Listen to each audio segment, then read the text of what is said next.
Hello. Over the past few days, if you've been following my channel, you'll have seen daily updates of my ride as I've extended the Constellation Group cycle ride from the 240 or so miles that the other 40 riders did to, in my case, I'm targeting over 1,000 and I'm on track for that. In those videos, I've given a bit of an update of highlights of the day, a few photos, short video clips, and so on put together into that daily update. What I haven't really done is to say much about why we're doing it, or to put it another way, the charity. I work for BCA, which is part of the Constellation Automotive Group.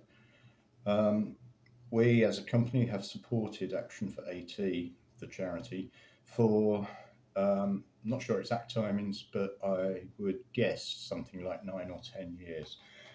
During that time, we have raised somewhere in the region of £800,000. That's before this year's event. So hopefully somewhere closer to 900,000 now.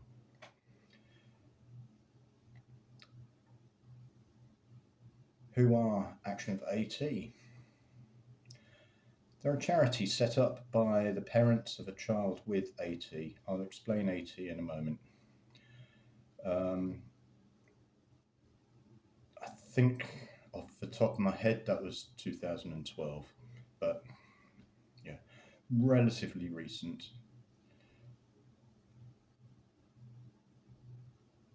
The purpose was to provide support for families of AT children and to find ultimately a cure and treatments for the symptoms of AT. So Action for AT's mission is to do that. It's to find a cure, to find treatments that either ease the symptoms or delay the onset of those symptoms. To give an example, and perhaps, no, I'll come back to an example. First, let me explain AT. It stands for ataxia telangiectasia. I'll call it AT from now on. You can probably work out why. It's a neurodegenerative condition that affects young children, typically kicking in when they're at the age of 4, 5, somewhere around there. It's been compared to motor neurons disease. It's of the same family, if that's the right term. The ataxia part of the name, some of you may know, that's also applicable to conditions like Parkinson's. It is the inability or difficulty to control muscles, which is basically what causes the tremors that are commonly associated with Parkinson's. The slurred speech that sometimes occurs, that kind of thing. That's the ataxia part. The AT as a whole, as I say, it's a neurodegenerative condition. These young children, their brains continue to develop the same way that yours, mine, any other person would.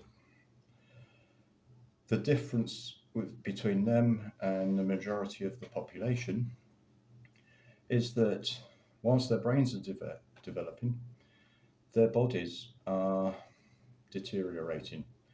So they're left with a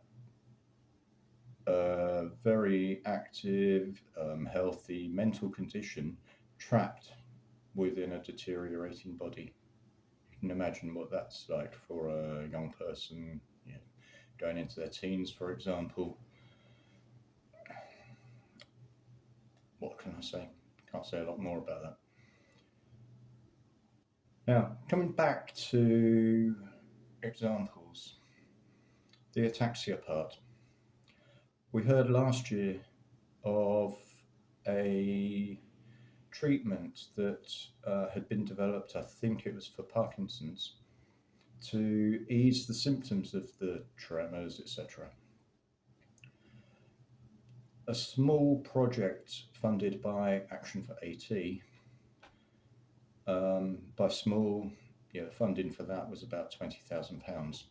A typical project is about 100,000.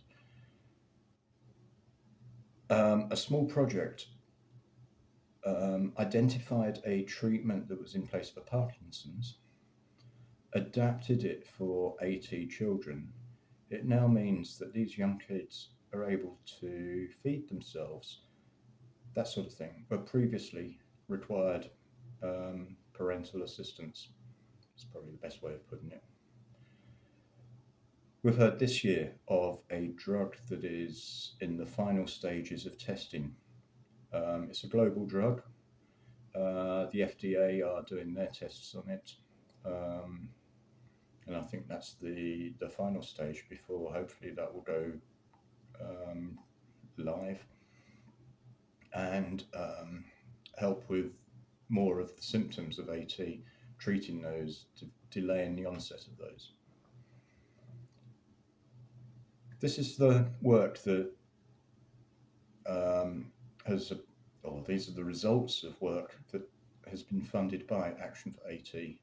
Before the charity was set up, nothing was in place to work on in this area.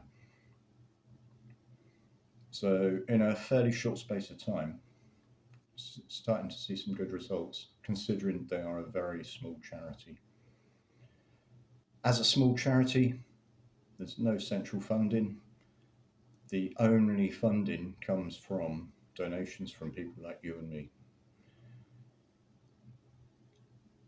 Together, we make a difference. Thank you for watching.